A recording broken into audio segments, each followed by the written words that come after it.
Hello. Hello, good evening. Good evening, sir. Ano, tiyang na kita? Mori pa, sir, and Eva. Hindi. Sige lang, this is recorded, so we will post na lang sa FB group yung discussion. Pero, Okay po, harap sir. naman nila, di ba? Opo, sir. Anyway, may group chat ba kita for this subject? O ano? And kanan last year, sir, natin may ada magkatahad po. Opo. Sige. Adi na Corpin. Sige, we will start. So, good evening. This is for our discussion on other percentage tax. So, we are done with the value-added tax. Let's go to the other percentage tax. So, other percentage tax is also a business tax. So, again, business tax ang other percentage taxes. So, we have kinds of percentage taxes. One is tax on person exempt from VAT. So if in case the tax or the person is exempt from VAT, so eventually he is subject to other percentage tax. So ano yung mga persons nga exempt to value-added tax? We will tackle that later on. Number 2 is percentage tax on domestic carriers and keepers of garage. 3, percentage tax on international carriers. 4, tax on franchises.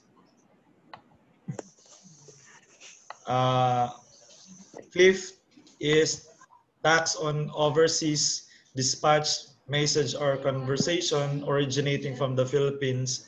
6, tax on business. Tax on banks and non-banks financial intermediaries. 7, tax on other bank or non-bank intermediaries. 8, tax on life insurance premiums. Tax on life agent of foreign insurance companies. Amusement taxes. Tax on winnings. Tax on sale, barter, or exchange of shares of stocks listed or traded through the local stock exchange or through IPO. So those enumerated are kinds of percentage taxes. So ano ba yung person exempt from VAT? So requisites na mga tao na exempt from VAT, una, he is not a VAT registered person. So kung he is not a VAT registered person, so he might be exempt from value-added tax, provided na the annual gross sales or receipts does not exceed 3 million.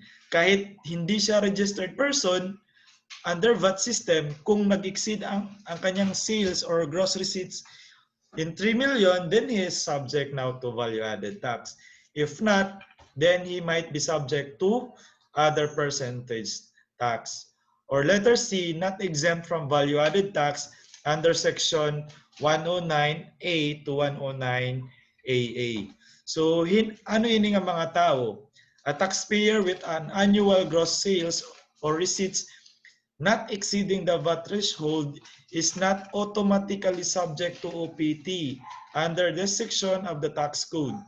If the taxpayer in any of the following activities or transactions exempt from value-added tax, he or she is not subject to OPT regardless of the amounts, sales, or receipts, such as those engaged in the sale of agricultural or marine products in their original state. So again class, na-discuss na natin to sa value-added tax na if in case the taxpayer is selling a product of agricultural product or marine products from its original state, then the gross sales or receipts is not subject to value-added tax, nor it is subject to other percentage tax, not 3%. So if you are selling an agricultural products or marine products from its original state, those sales is not subject to value-added tax nor other percentage tax. Diri hira subject to business tax, na value-added tax and OPT. So exempt person, we have the cooperative and self-employed individual and professional availing 8% tax on gross sales and or receipts and other non-operating income under train law. So we have the formula, tax base rate is 3%, then we get our percentage tax. So the tax base is if in case you are a seller of goods, then the tax base is the gross sales. However, if you are a seller of services, then our tax base is the gross receipts. Gross receipts class is collections. So collections. So if in case you are selling in on account, that accounts receivable is not part of the gross receipts. It should be collected. Dapat na collect hiya before it could be subject to percentage tax. Here, the summary, more than 3 million beginning 2018. So generally, it is subject to value-added tax. If not exceeding 3 million and below, then it is subject to other percentage tax. However, if the taxpayer opted to register under the value-added tax system, it will be irrevocable within 3 consecutive years. He is subject to value-added tax kung nagpa-register hiya under value-added tax system, though aniya sales or receipts does not exceed 3 million na VAT threshold. So we have an example here. Sambu has a mango plantation. He sold 5 million from his newly picked fruits or harvested fruits. The other half of the harvest was processed to mango candy and sold 2.5 million. How much is the business tax due of Mr. Sambu? So the answer is 2.5 million times 3%, which is 75,000 pesos. So the 5 million here na binenta niya from his harvest is not subject to value-added tax nor other percentage tax. Why? It's because it is a product of agricultural produce from its original state. Waray pahiyagin process ang mga fruits nga, ang mga mango nga iyagin harvest nga baligya lang diya directly to the buyers, the sales or the proceeds or the receipts na 5 million is not subject to value-added tax or OPT. Diri siya subject to business tax. Kay he is specifically exempted under Section 109A to 109AA. So what is only subject to other percentage tax is the 2.5 million. Ini nga mga mango nga gin further process into mango candy. So it is already subject to business tax of 3% other percentage tax. So adihan note, the gross sales of 5 million is exempt from business taxation. Sale of agricultural and marine products from its original state are exempt from value-added tax or other percentage tax. So I hope it is clear. So let's go to sample number 2. Mario has the following data for 2020, the taxable year. Gross sales 2.8 million, 2,850,000, collections 1.42 million. Scenario number 1. If Mario is a seller of goods, his business tax due is 85,500. Why? Solution here is 2.85 million times 3%. So ang aton tax base is the gross sales na 2,850,000 since Mario is a seller of goods. So ang aton tax base if you are a seller of goods is the gross sales. Gross sales includes accounts sale on account and sale on cash. So tanan na sales is subject to business tax na 3% if you are a seller of goods. However, in scenario number 2, Mario is a seller of services. So therefore, our tax base is the collection, the actual collections made. So therefore, the tax due is 42,600, computed as follows: 1,420,000 times 3%. This is from the collection, cash receipts in a class. So again, if the taxpayer is seller of services, our tax base is the collections. However, if the taxpayer is seller of goods, then the tax base is gross sales. I hope it's clear.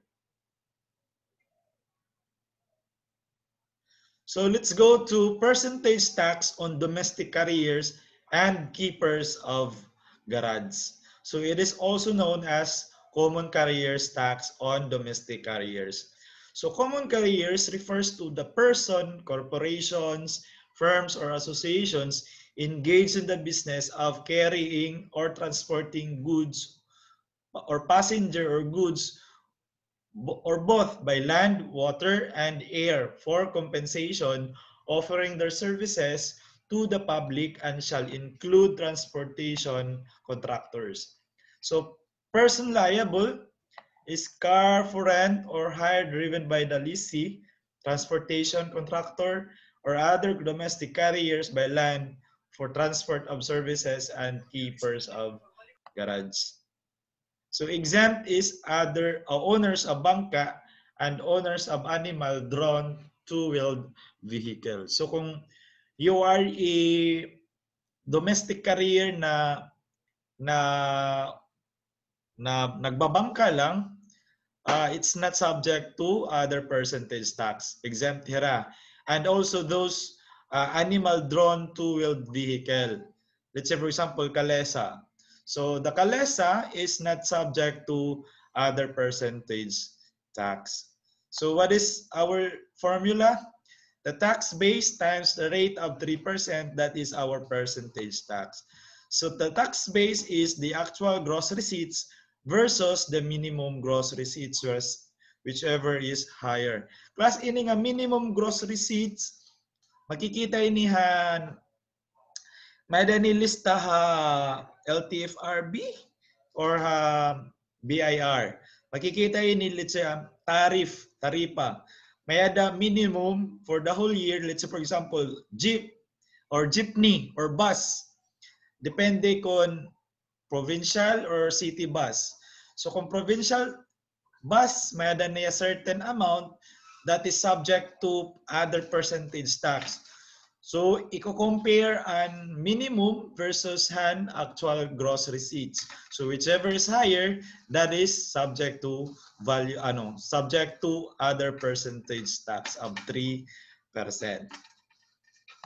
So, the summary here, we have type of domestic common carriers. If by land, we have transporting passenger.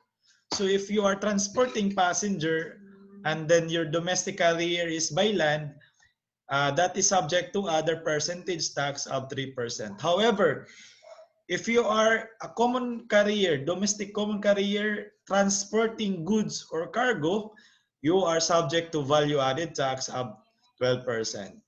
If by air and by sea, regardless kung ano ang iya ginta transport, either passengers, cargo, or goods, you are subject to value-added tax of 12%. Same through with the domestic common carriers by sea. So by air, by sea, pareho nila treatment, all is subject to value-added tax of 12%. Ang naiba lang is domestic carrier by land. It should be, you have to identify kung ano ang gin-transport niya. Either passenger, which is subject to 3% OPT, or goods or cargo subject to value-added tax of 12%. So we have sample problem number 3. ABC Airlines is a domestic corporation engaged in transporting passenger and cargos, had the following data in 2020. Gross receipts for transporting passenger 4.5 million and gross receipts transporting cargo 7 million. So how much is the business tax? So we have 4.5 plus 7 million times 12%. So ang aton business tax of the ABC Airlines is 1,380,000. So you have to add all the receipts from the passenger and the cargos subject to value-added tax of 12%. Again, kung by air, domestic carrier by air, regardless kung ano tiyagin transport, passenger, cargo, or goods, the receipts is subject to value-added tax of 12%. Sample number 4, XYZ is a domestic carrier by land engaged in transporting passengers and cargo, had the following data in 2020. So same amount but different computation. We have to split for the passenger and the cargo. So 4.5 million for passenger, that is subject to other percentage tax of 3%. While the cargos is subject to value-added tax of 12%. So therefore, our total business tax is 975,000 pesos. Clear, class? I hope na ginbasa na niyo naton notes. Gin-post ko ni in advance sa aton group Facebook page. So note, if it involves transport of passenger by land by domestic carriers, it is subject to common carriers tax under Section 117 Tax Code, regardless of the amount of annual gross receipts.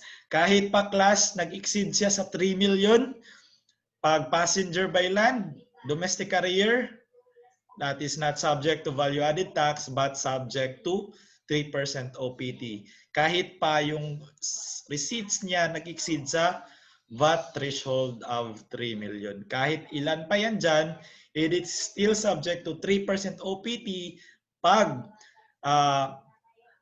domestic carrier by land transporting passenger. Pero kung you are transporting any cargos or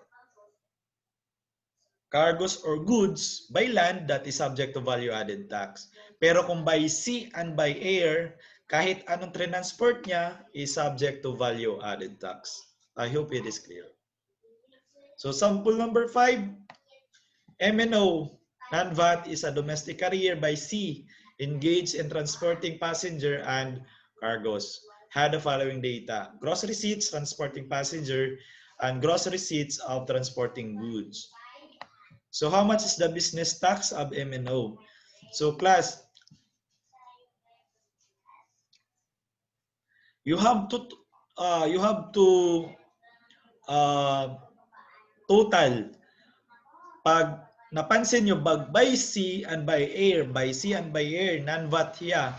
Tapos he is transporting different kinds of items. Let's say cargos, goods, and then passenger. You have to sum it up all.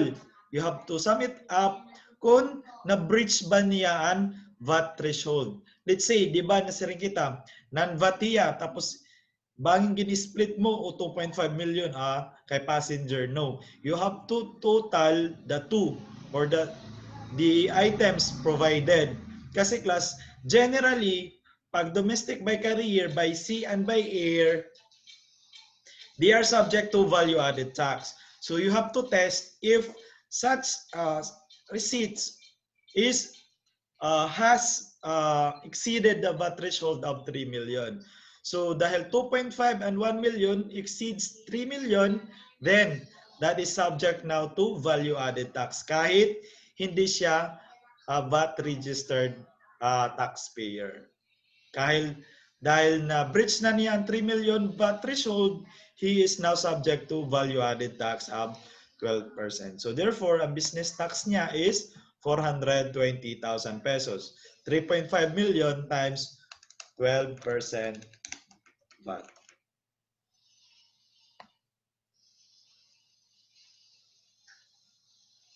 So percentage on international carriers, also known as common carriers tax on international carriers or common carrier tax on international carriers.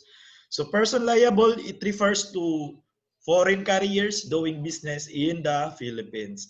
So one is international air carriers and international shipping carriers.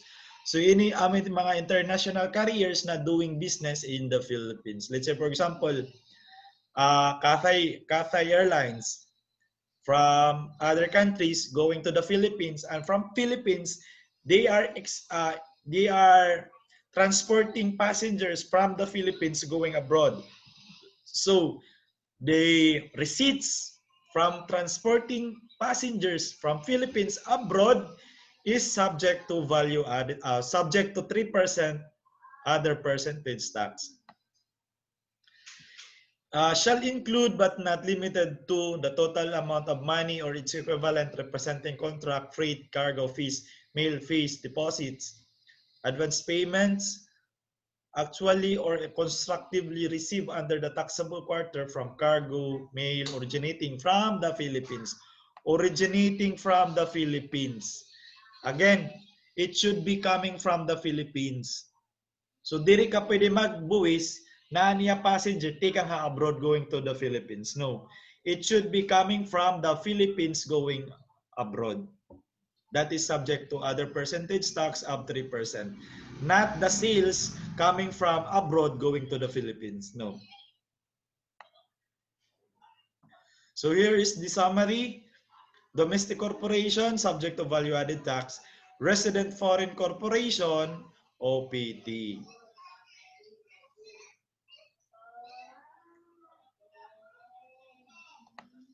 Tax on franchise, known as the franchise tax on the franchise grantees. So person liable, one is franchise on gas and water utilities, two is franchise on radio and television broadcasting companies. So requisites for the franchise on radio and television broadcasting companies, one, not a VAT registered person, and annual gross receipts does not exceed 3 million.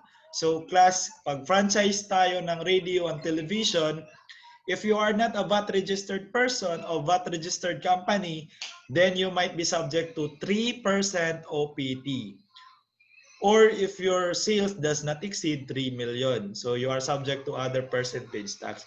However, if you are registered under value-added tax system, kahit hindi nag-exceed sa 10 million, still you are subject to value-added tax.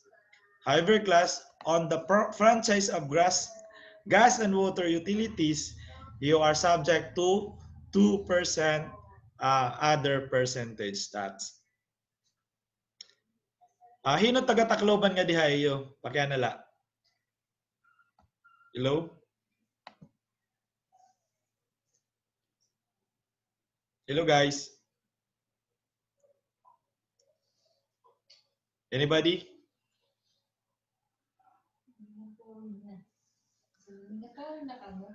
Bangin nag-on la ka mo tapos waray ka mo nga di. Hello?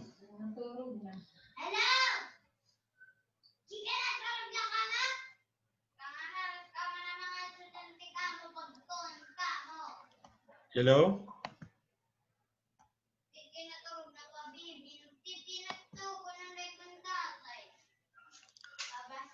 Okay. So, hino taga Tacloban didi? Who's from Tacloban? Waray? If ever class napansin niyo klase naton,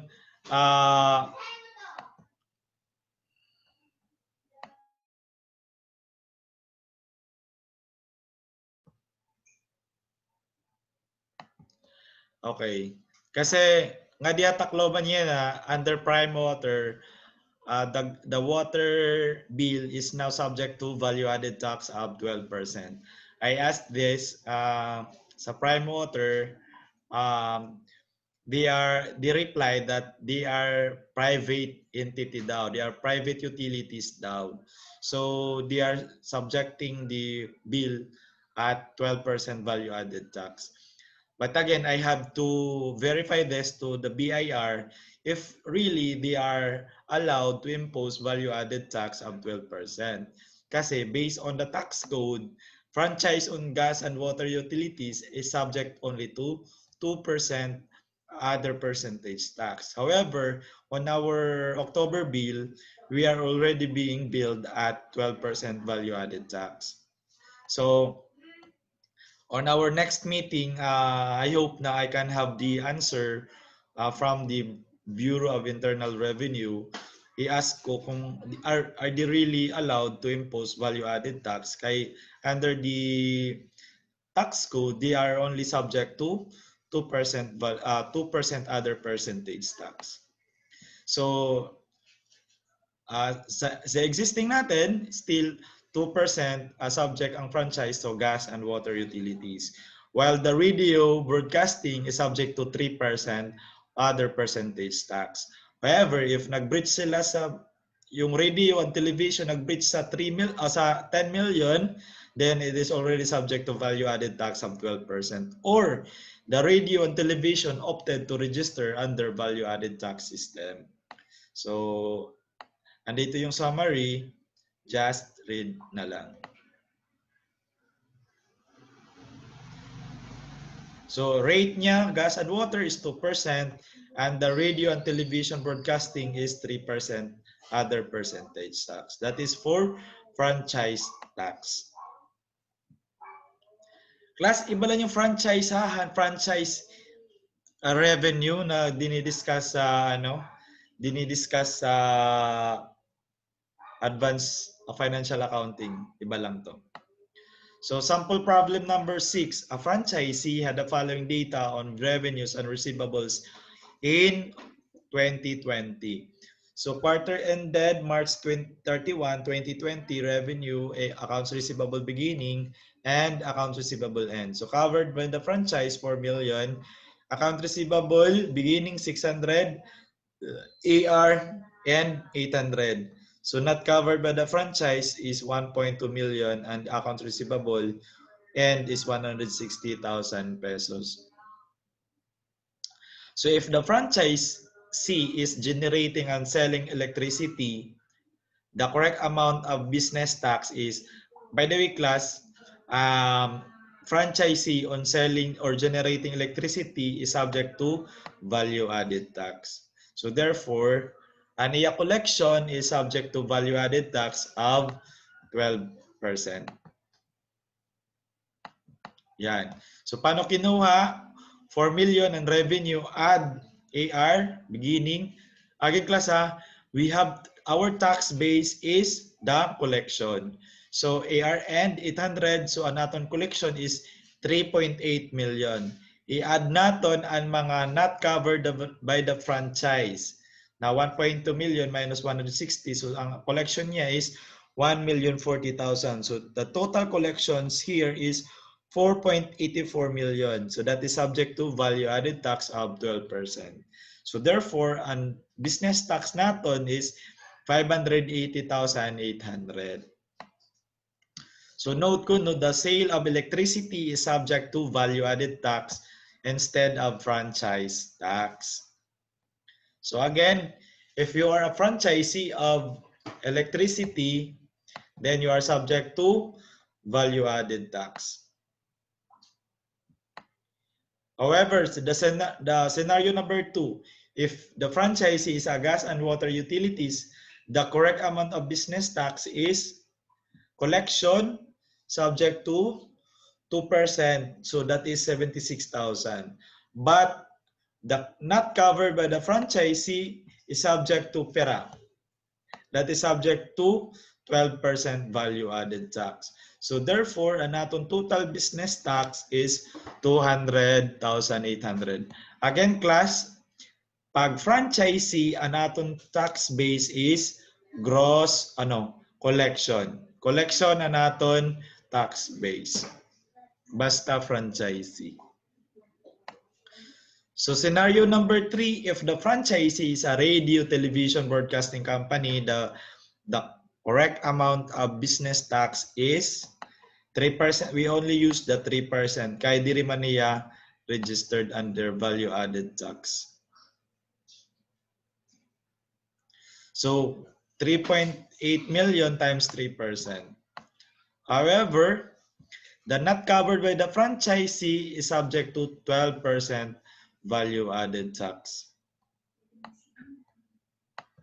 So ang atong total business tax is 238,800. So tax on overseas dispatch, message, or conversation originating from the Philippines.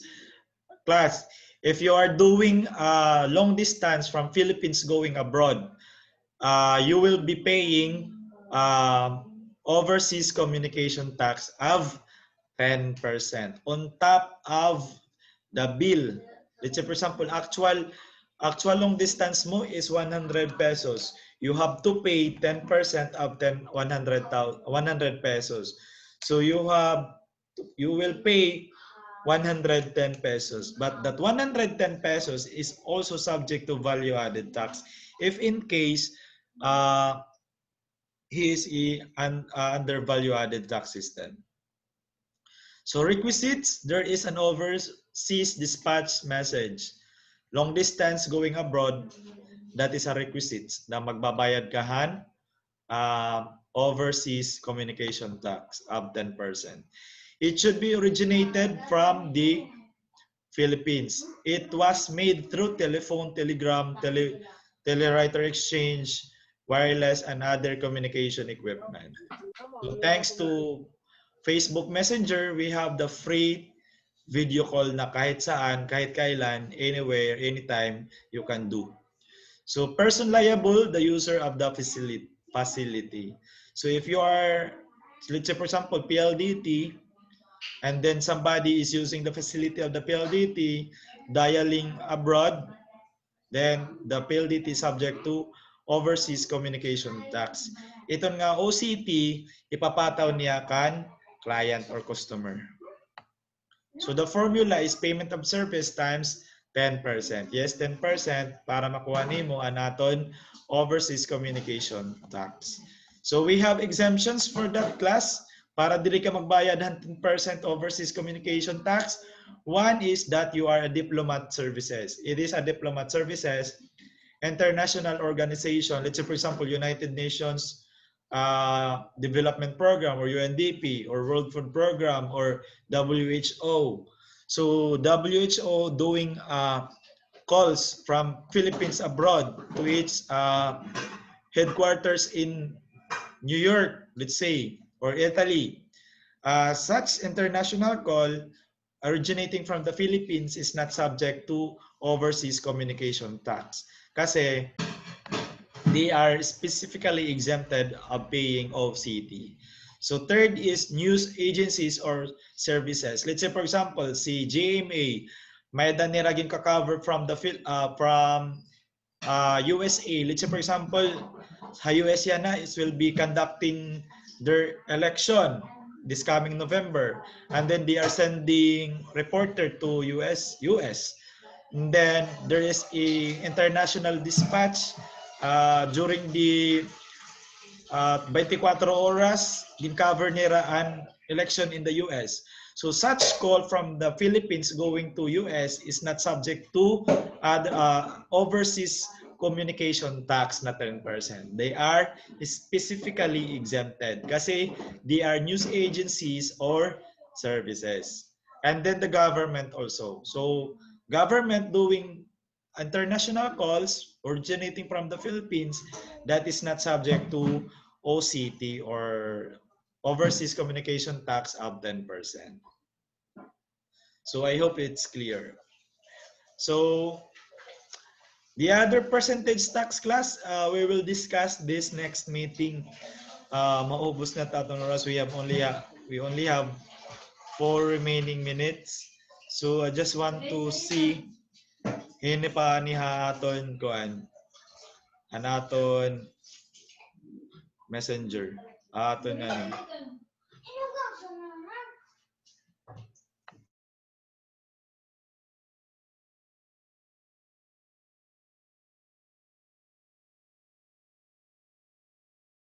Any question, class? Hello?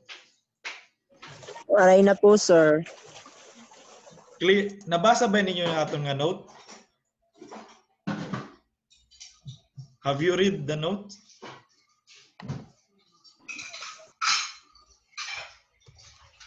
Nabasa ini niyo?